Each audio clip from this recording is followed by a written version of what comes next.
তো গাইস আপডেটের পরে কিন্তু আমাদের অনেক সমস্যা হয় গেম প্লে করতে, নেট ভালো থাকে না, নেট ঠিক থাকে না।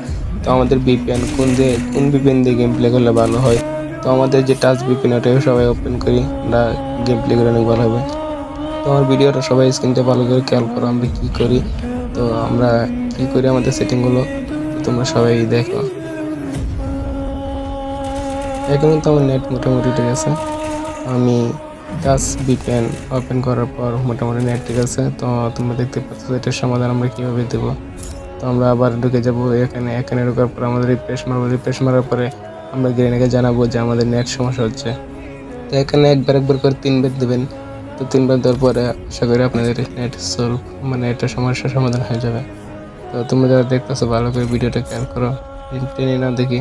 আর ভালো লাগলে অবশ্যই সাবস্ক্রাইব করে দেবেন সবাইকে ভিডিওটা শেয়ার করে জানিয়ে দিবেন, আপনার বন্ধু বান্ধব সবাইকে জানিয়ে দিবেন যে আমাদের এই নেট সমস্যাটা কোথায় থেকে সলভ হবে। আশা করি আপনার ভিডিওটা বুঝতে পারছেন।